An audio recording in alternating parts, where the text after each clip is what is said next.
Hola, hola! Ici le camarada commissario, l'Argentine. Ce pays. Ouais, c'est vrai que l'Argentine, c'est pas fondamentalement le pays où les stéréotypes sortent comme ça, tu vois. À part Lionel Messi et une chanson en particulier. Argentina!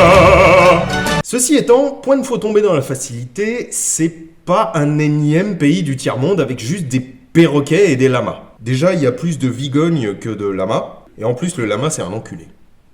Cet animal se met à l'écart dès qu'il s'est trouvé 2-3 femelles. Non mais imaginez, le machin, minute 1 de son déménagement avec 3-4 bitches, là, il dégage de la société des lamas. Et si t'oses lui faire une remarque, bam, crachat de racaille direct dans ton pif.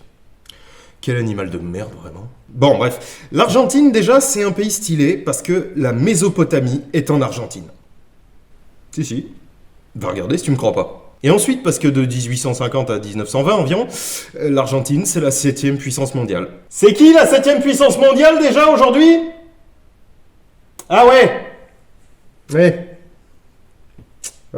L'Argentine vers 1900, c'est un très gros tas de fric. Je suis à l'aise financièrement. Top 5 des exportateurs de bouffe, elle multiplie sa population par 4 en 20 ans. Et beaucoup de monde très friqué. Bah, c'est l'idéal pour monter une armée bien équipée. Jusqu'en 1891, ils avaient des rolling blocks en 43 espagnols.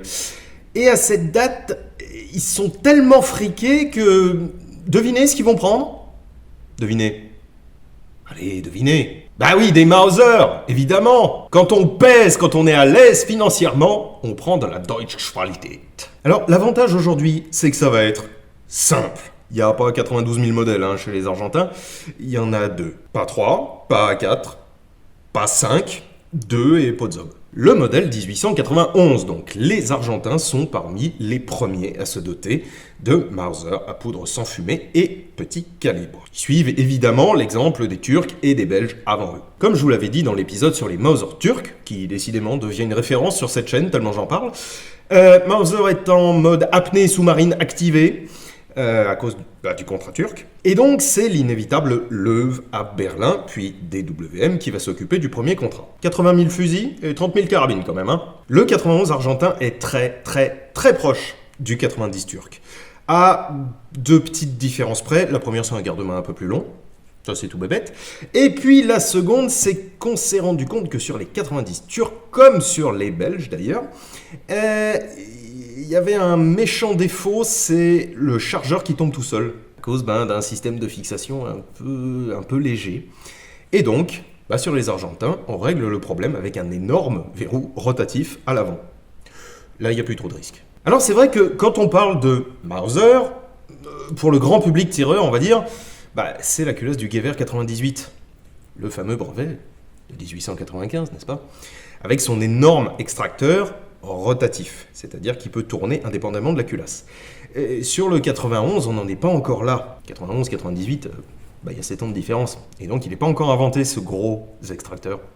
Non, c'est un tout petit extracteur qui tourne en même temps que la culasse. Et donc, qui en est solidaire par définition. Bien entendu, comme tous les Mauser export, c'est-à-dire hors Allemagne, ils portent des marquages qui lui sont spécifiques, et notamment au tonnerre. Vous savez que j'adore les marquages de tonnerre.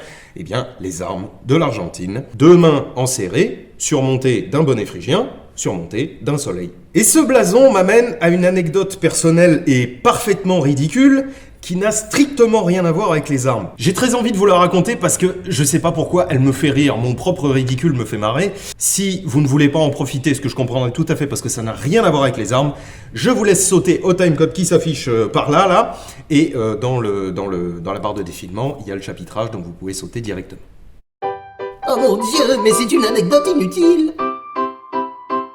Alors, c'est un truc qui m'est arrivé quand j'étais encore jeune armurier. Il faut comprendre que quand on démarre ce métier et que comme moi on l'apprend sur le tas, il y a beaucoup de choses à apprendre. Beaucoup. Et donc il faut un peu être une éponge. Et je sortais de quelques heures de recherche sur l'alpaca. Alors l'alpaca, ça n'a rien à voir avec le machin justement des lamas là. Non, l'alpaca c'est un des noms de l'argent allemand, qui est un faux argent à base... de je sais plus quoi, de nickel, de laiton, et puis bref, c'est un faux argent, quoi. Et je sais plus pourquoi, je vais faire un tour dans la réserve, et dans la réserve, à l'époque, il y avait des pièces détachées d'armes blanches, et notamment, des claviers d'épée. Et donc, je farfouille là-dedans, parce que je sais pas pourquoi, et je tombe sur ça. Je pensais que je ne l'avais plus, mais j'ai eu l'intelligence de me barrer avec. Et au bout de ce petit clavier, donc imaginez que là il y a la lame qui passe et en dessous il y a la poignée, et au bout de ce clavier il y avait une étiquette que j'ai perdue, mais sur laquelle il y avait marqué Argentine. Et sur le coup, je me dis, merde, qu'est-ce que c'est que cette nouvelle dénomination à la con ? Ouais. Et donc, comme ce clavier, là, vous voyez, a une patine argentée, je me dis, bingo, c'est la dénomination d'un autre faux argent, qui lui patine un peu à la façon de l'étain. Un peu, vous voyez, un peu gris-marron, un peu foncé comme ça. Et donc je cherche. Imaginez que j'ai pris la bibliothèque, c'est-à-dire le meuble, et que je l'ai littéralement renversé, tombé par terre, ça aurait fait moins de carnage que ce que j'ai fait. Avant de me rendre compte qu'au milieu de ce truc, il y avait un blason avec 2 mains enserrées, un bonnet phrygien et puis un soleil. Croyez-le ou pas, à ce moment-là, je n'ai pas percuté que c'était le blason de l'Argentine. Alors à noter quand même que ma confusion là, elle vient pas de nulle part, hein, parce que Argentine, à la base, ça définit effectivement une couleur ou un métal qui ressemble à l'argent. Il faudra beaucoup de temps avant que Argentine, ça devienne le nom officiel du pays. Donc ça va, je suis pas complètement demeuré non plus. Pas complètement. J'ai cherché pendant 3 jours. J'ai cherché pendant 3 jours ce que c'était que cette connerie de matière qui s'appelle l'Argentine et avec lesquelles on fait des claviers d'épée. Avant de percuter, en fait non. Même pas, c'est pas moi qui ai percuté. Non, j'en suis même pas à ce point-là. C'est-à-dire, j'envoie un message à un copain et je lui dis, bordel, tu connais l'Argentine ? Ouais, c'est en Amérique du Sud. Mais non, mais pas celle-là. L'Argentine, la... Et là, je cherche Argentine. Je tombe sur l'article Wikipédia et je retrouve mon symbole. Voilà, j'ai cherché pendant 3 jours alors que c'était juste le pays d'où ça venait. Donc voilà, ceci est un clavier d'épée manifestement utilisé par l'armée argentine. Et j'ai eu l'air très con. Mais au moins j'ai eu l'air très con tout seul et ça m'a permis d'en rire. Voilà, des années plus tard, je vous le raconte. C'est bon ? C'est fini ? Bref, il n'y a pas eu que ce blason-là sur les 1891. Le collectionneur de Pokémon rares pourrait, avec des efforts surhumains, trouver le 1891 du bataillon universitaire fédéral, peu probable, mais il pourrait. Celui de l'académie militaire, un tout petit peu plus probable, mais quand même. Ou celui de l'académie navale, presque aussi peu probable que le premier. Avec des efforts tellement monstrueux que ça impliquerait le braquage d'un musée d'État, il pourrait trouver le Mewtwo brillant, l'exemplaire unique présenté à l'US War Department dans le cadre de l'amitié entre l'Argentine et les États-Unis en 1906, l'exemplaire doté de la plaque de présentation. Vous pouvez essayer, mais il n'y en a qu'un. Pour l'anecdote et pour en finir avec le 1891, l'armée espagnole, qui était à ce moment-là en bisbille un peu avec le Maroc, et qui était en cruel manque d'armes fraîches, décide de racheter 15 000 de ses fusils à carabine à l'État argentin, qui décidément s'est fait des couilles en or. Il y a donc le 1891, mais pas que. Il y en a un autre. En 1909, second et dernier modèle, le 1909. I never expected it to. Don't cry for me, Argentina. The truth is, I never left you. All through my wild days, my mad existence, I kept my promise. Don't keep your distance.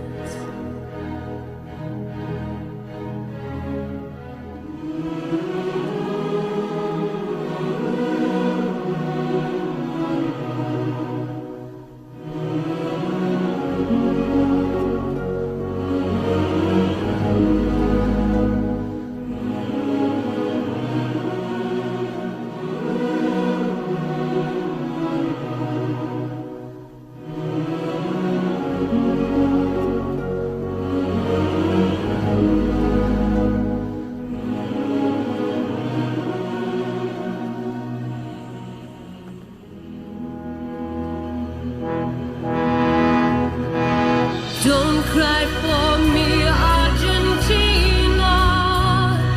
The truth is I never left you. All through my wild days, my mad existence, I kept my promise. Don't keep your distance. Vous vous souvenez du Mauser chilien? Magnifique, à l'état neuf, tout. C'est de toute beauté. Ouais, à côté du Mauser chilien, il y avait celui-là. Du coup, même sentence. À moi! Oui, t'es à moi, hein? Oui, t'es un gentil Mauser. Bon, on va déjà tirer un petit peu, parce que ça fait longtemps que je blablate sans vous agiter des clés à la face, là. Et puis après, je vous raconterai un peu son histoire. Alors, il est à noter, je vous avais dit que j'avais une... comment vous dire? Une sorte d'allergie au calibre que tire ce truc-là. J'ai une répulsion physique envers le 7,65 argentin. Il y a beaucoup de Sud-Américains qui sont dans ce calibre-là. Il vient pas de nulle part, hein, parce que c'est le calibre du Belge et le calibre du Turc. Mais bon, voilà... Ça m'aurait emmerdé de pas tirer avec. Donc j'en ai trouvé de chez PPU, hein, bien entendu, parce que c'est les seuls à le faire. Je suis tellement plus habitué à acheter de munitions autre part que chez moi que j'ai été surpris que ce soit pas plus cher que ça. Je crois que j'en ai eu pour 35 ou 38 balles la boîte. Ce qui, bon, dans l'absolu est un petit peu cher, mais comparativement à plein d'autres munes, c'est pas si cher que ça. C'est un petit peu plus qu'une boîte de 3,57, quoi. Tiens, je remarque que j'ai pas mis ma cible dans le bon sens. S'en fout. Ça va. Vous arriverez à survivre. Ouais. Vous allez vous en remettre. Alors. Oh, putain. Miroir. Miroir, mon beau miroir, qui est la plus belle. La meuf de derrière, probablement.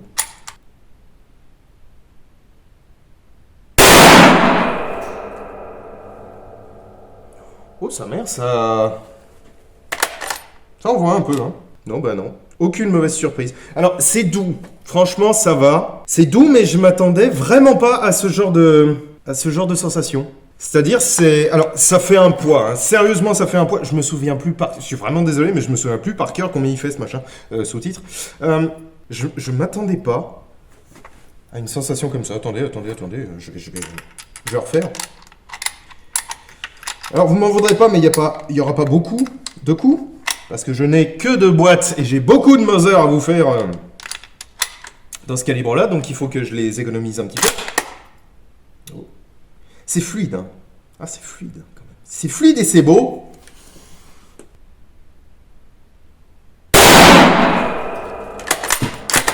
Ah ouais, c'est très fluide.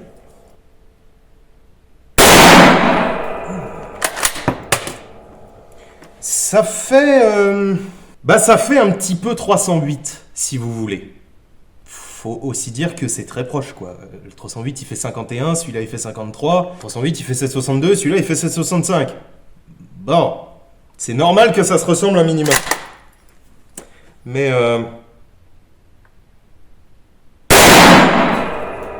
j'ai mis un petit coup de doigt, et du coup, je crois que je vois que j'ai fait un bullseye.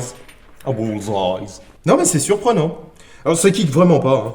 C'est agréable à tirer vraiment, parce que c'est très lourd. Enfin c'est très lourd, c'est pesant quoi, on va dire. Pas mal. J'avais jamais tiré ce calibre là, jamais. J'en avais jamais tiré, tellement j'étais allergique même à l'idée d'une espèce de calibre propriétaire sud-américain de con qu'on ne trouve nulle part, et puis bon bah là j'en ai trouvé donc j'en ai pris quoi. Mais non, c'est bien, c'est sympathique. Alors, récupérons les douilles. Tel un gremlin du laiton. Donc, le 1909 qui, je viens de vous le dire, conserve le tristement célèbre 7,65 par 53 argentin. Et bah, tout comme le 91, c'est pour ça que je dis qu'il le conserve. Il a la culasse à 3 tenons. 1, 2, 3 du Gewehr 98. C'est le fameux brevet du 30 octobre 1895. Et en gros, c'est une variante du 1908 commercial de chez Mauser. À quelques petites différences sympathiques près. 3 petites différences sympathiques pour être exact. La première, c'est que, tout comme le Turc, il a ici... Alors, le seul problème, c'est que c'est un peu chiant, voilà. C'est un peu chiant de vous le montrer, mais il a ici un grand renfort. Une grande extension qui permet d'appuyer plus fort sur les lames chargeurs et donc d'en assurer un meilleur maintien. La seconde, c'est que contrairement à la plupart des Mauser, le fond de magasin n'a pas de bouton poussoir. Normalement, il est là, et tu appuies dessus, tu le fais un tout petit peu avancer vers l'avant, et paf, il se désengage. Non. Vers l'avant? Bah non, vers l'arrière. Qu'est-ce que je raconte, moi? Fatigué. Non, là, en l'occurrence, le verrouillage, il est là. C'est une espèce de grande lame, là, un grand ressort sur lequel il faut appuyer par l'arrière, c'est très chiant.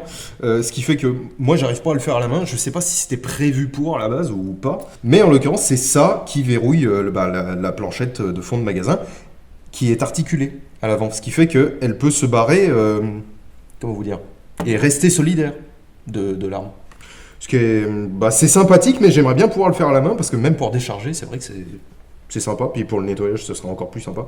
Je ne sais pas si c'est que celui-ci ou si c'est définitivement pas prévu pour. Et la troisième petite différence, c'est ça. Ça là. Qu'est-ce que c'est ce truc? Mais qu'est-ce que c'est ce truc? Les Argentins sont manifestement des gens efficients. Et bien que riches, ils veulent pas balancer les baïonnettes du modèle 1891. Ils veulent pouvoir les réutiliser. Et cet adaptateur-là permet l'usage à la fois des baïonnettes modèle 1909 qui seront faites pour lui et des baïonnettes modèle 1891. C'est marrant parce que cet adaptateur, qu'on appelle l'adaptateur Riccieri, a tellement servi sur les Mauser espagnols que l'inconscient collectif est persuadé que c'est un accessoire espagnol et une invention espagnole. Pas du tout. Le général Riccieri, c'était donc un officier supérieur argentin, responsable de l'introduction des Mauser dans l'armée argentine et d'un certain nombre de trucs, notamment le service militaire obligatoire et la modernisation de l'armée dans les 2 dernières décades, on va dire, du 19e. Et pour être tout à fait exact, cet adaptateur, donc, inventé par le général Riccieri, permet d'adapter les baïonnettes 1891, les baïonnettes 1909, mais du second contrat. Car celles du premier contrat, c'est facile, elles vont sur le tenon de baïonnette d'origine. Et en l'occurrence, celle que j'ai là, qui est belle, qui est magnifique, mais qui malheureusement n'est pas au numéro du fusil. C'est dommage parce que sur le chilien c'était le cas. Ça, c'est une second contrat. Ils se sont dit qu'ils allaient arrêter de s'emmerder, donc ils les ont faites directement pour être montés sur l'adaptateur. Ça évitait d'avoir à le virer à chaque fois parce que c'est un peu chiant. Il est juste monté à goupille, mais c'est quand même un peu chiant. Du coup, un petit mot sur les baïonnettes pendant qu'on y est. La 1909 connaîtra une deuxième variante, c'est la 1947. En l'occurrence, celle-ci, c'est une vraie 1909. Parce que les 1947, c'est juste un T. Alors que là, c'est un trèfle. Et pour la 1891, elle existe en 2 variantes, en plaquette aluminium et en plaquette laiton. Les photos que je suis en train de vous montrer viennent de moi, là en l'occurrence c'est moi qui les ai prises, et je me mords un peu les couilles de ne pas avoir regardé ces 2-là, mais bon, ça fait très longtemps, et je pensais pas à cette époque-là que j'arriverais à avoir un Mauser argentin. Je pensais d'ailleurs pas que j'en aurais suffisamment pour pouvoir commencer à m'inquiéter du Mauser argentin. Mais bon, que voulez-vous, nous évoluons tous dans la vie, n'est-ce pas? Du coup, pendant que je tiens la baïonnette, on va faire un petit peu de tir à baïonnette, ça peut être marrant, et voir si ça influence le point d'impact. Qu'est-ce que je fais? Le point d'impact. Hop là. Ah, et c'est très long et c'est encore plus lourd du coup, c'est bien. Non seulement c'est encore plus lourd, mais c'est encore plus mal équilibré. Vous me voyez encore là wouhou. Oh, elle gigote en plus. Hein.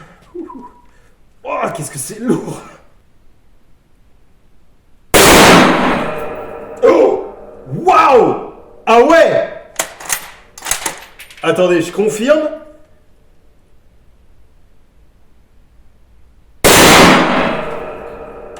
Ah ouais, non, si. Ah, ça change le point d'impact, ouais. Bon, pas de beaucoup, mes cibles sont pas énormes. Attendez voir, je crois que j'en ai une autre pour vous la montrer.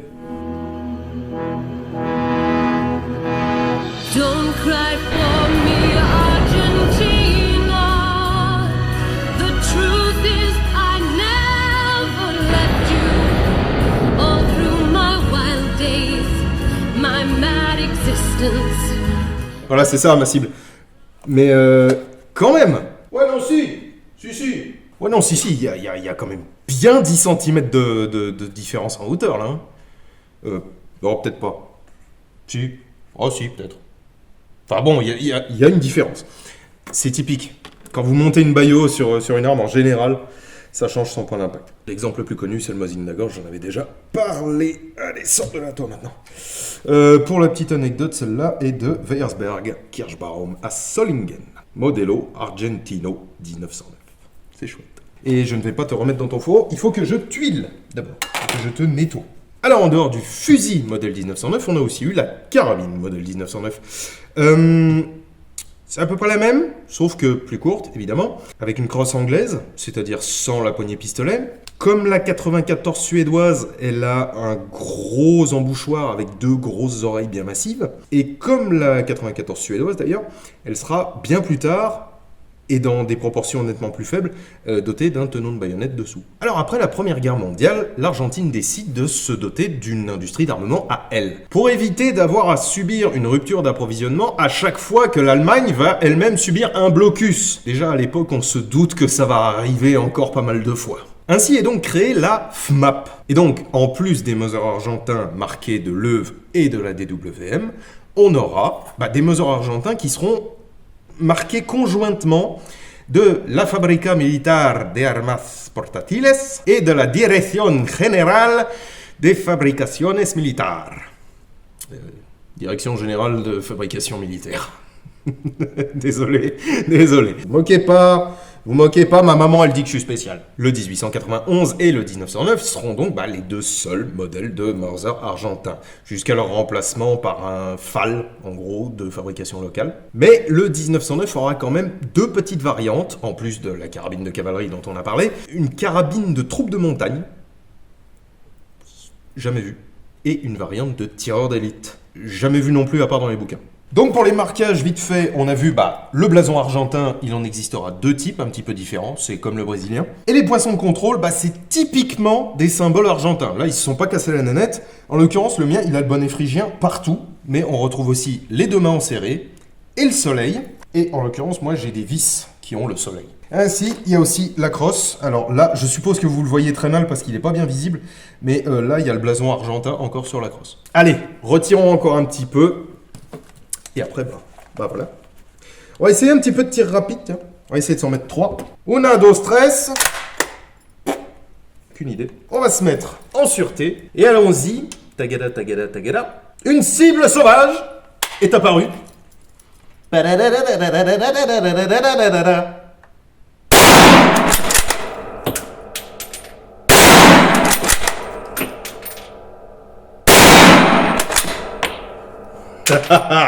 Ah, tu veux plus trop faire un duel de Pokémon, hein?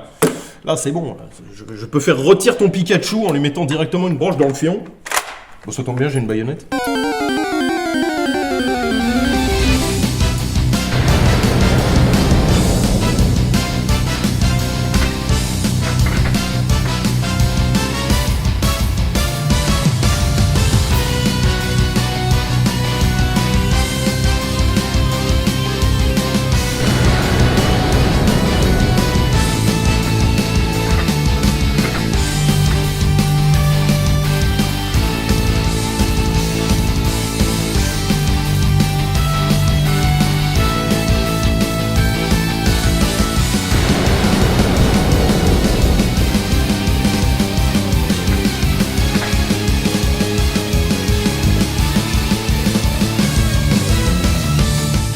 Non, c'est super fluide.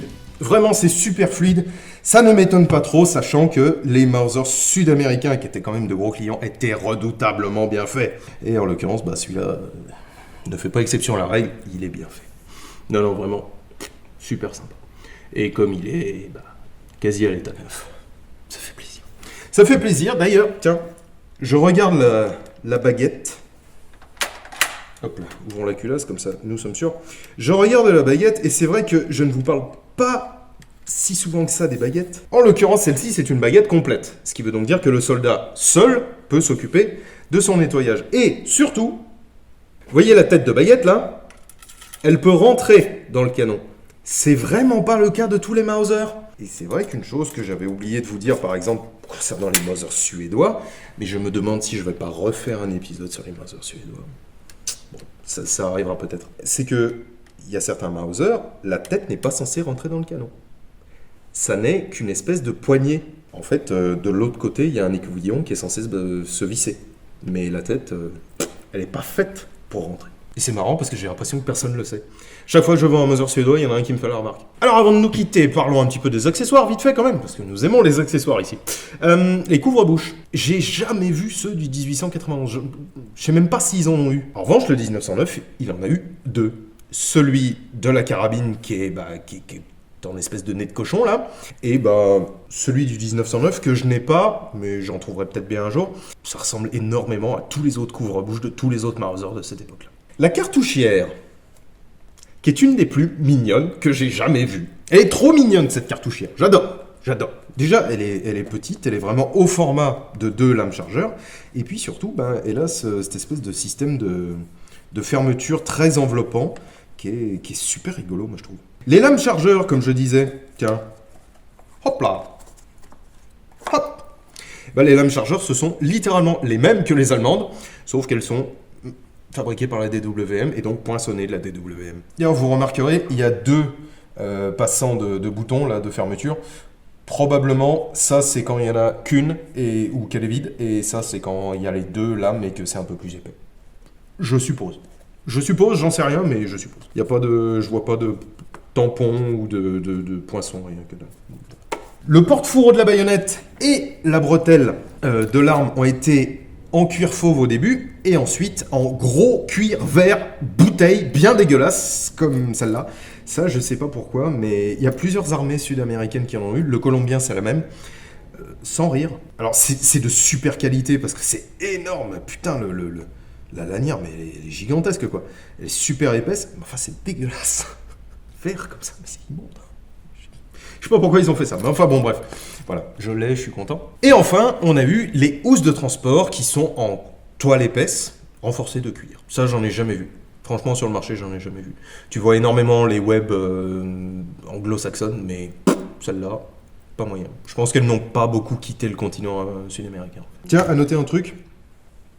Là, tout de suite, je ne peux pas monter la planchette de hausse parce que quand elle est au minimum, eh bien, le curseur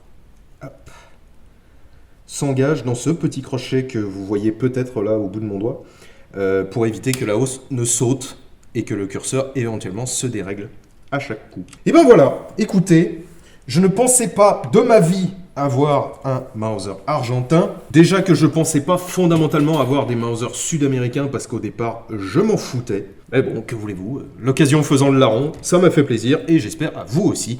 Merci infiniment à tous ceux qui regardent et qui commentent et qui me soutiennent et les tipeurs, tout ça, franchement, enfin, je ne serais pas là sans vous. Bah écoutez, je sais pas ce qu'on mange en Argentine, mais s'il y a des choses bonnes, mangez-les. Voilà, il faut être curieux de tout. Et moi j'aime bien la bouffe qui vient d'ailleurs parce que ça fait plaisir de découvrir des trucs. Je vous dis à très bientôt, mangez des légumes et buvez de l'eau. Pour être exact, je vous dis à samedi prochain. Ciao!